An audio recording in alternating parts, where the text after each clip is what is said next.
My journey to realising and accepting that I was asexual was a little bit unorthodox and quite long. So when I was a teenager, someone else actually told me that I was asexual. I wasn't ready at that time to really accept it myself, so I didn't. I was told subsequently a few more times after that as well, by friends, by people I dated. Actually, on the first date I went on with someone, that they made a comment that they'd never dated an asexual before, and I was like, yeah, don't know what that means. So evidently it was externally much more obvious than it was to me. It actually ended up taking me about a decade to accept that I was asexual. So for about a decade I had other people telling me that I was asexual and me going. What really helped me accept it was learning that it was okay. I had to learn that it was okay first, and that I was still worthy of love and of being loved. Not just romantically, but in general, because, I don't know, there's just so much focus on sex in relationships, and that sex is the only thing that makes relationships worthwhile. Growing up like that, it's hard when I'm sex averse asexual. I don't want sex. I don't ever want sex.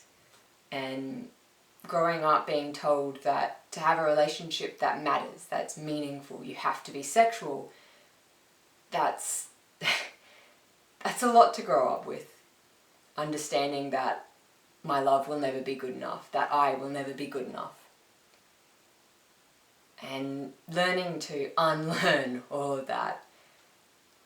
That was hard. That took a lot. I joined a few different ace groups before I was actually ready and willing to call myself asexual.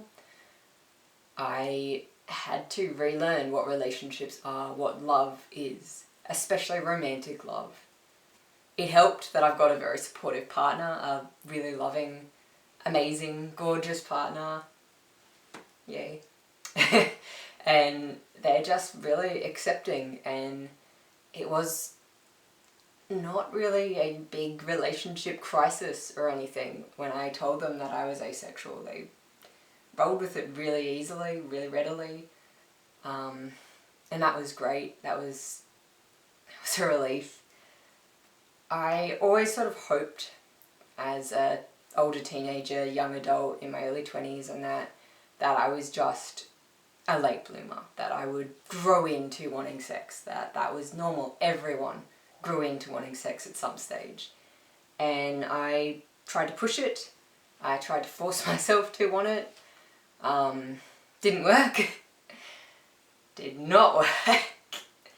But being ace isn't something I wanted for a long time. I wanted to be allosexual, which is to be not asexual. But it's not something I could choose. It's not something I could fix. It's my sexuality. It's who I am. It's not fixable. It's not something that should be fixed either. It's just a part of the rich, diverse tapestry that makes up people, makes up humankind. I'm proud to be asexual. I'm learning to be proud to be asexual. It's not something that is coming as easy to me as being proud of being trans, of being proud of being non-binary, of being proud of being queer more broadly. Asexual is one that I've really struggled with. And there's a few different reasons for that. There's, as I mentioned earlier, the devaluing of romantic relationships that aren't centered around sex.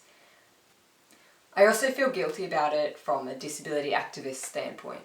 I feel like a bad model for disability because of my asexuality, because one of the things that the disability community is trying to get away from is that view of being desexualized, that being disabled is to be inherently to be non-sexual. But ultimately my asexuality and my disability, they're not linked. I'm not unsexual because I'm disabled. I'm just asexual, and I am also disabled. They're not related, and I can't do anything about my asexuality. I can't make myself be a sexual person just so that I can be a better disability advocate. It doesn't work like that.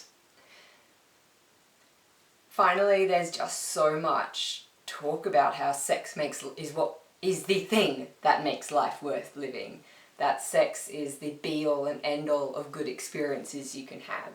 We say that something is better than sex because everyone knows that is inherently hyperbole. There is nothing better than sex. That's why that phrase exists. And so when pretty much everything is better than sex, when getting bit by an ant is a better experience than having sex, it's hard. It feels like I'm missing this quintessential human experience, this thing that makes us human. And I'm missing out on that, and that sucks. It's hard. It's hard feeling like I'm losing out because of just how I am. But there's no solution there. I can't make myself enjoy sex. I tried. Didn't work. I tried several times with different people, with different genders. Like it did not work. I hope that at least some of the people who watched this video will have learnt something about asexuality.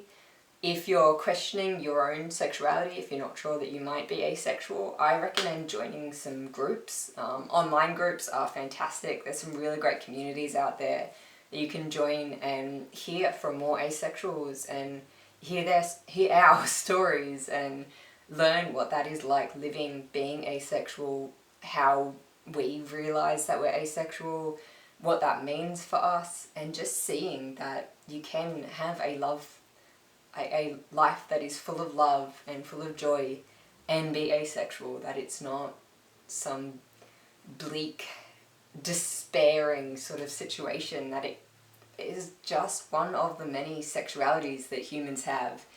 It's nothing odd or damning, it's just how we are. And that's alright. If you are asexual and watching this, just remember that you're not alone, that it's a small community, but it's a community. We're out there.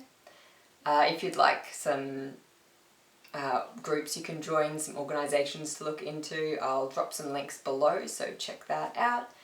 Thanks for listening, watching, for learning about asexuality with me. This is a pretty new YouTube channel, so if you could like this video and subscribe, if you would comment, that would be awesome as well.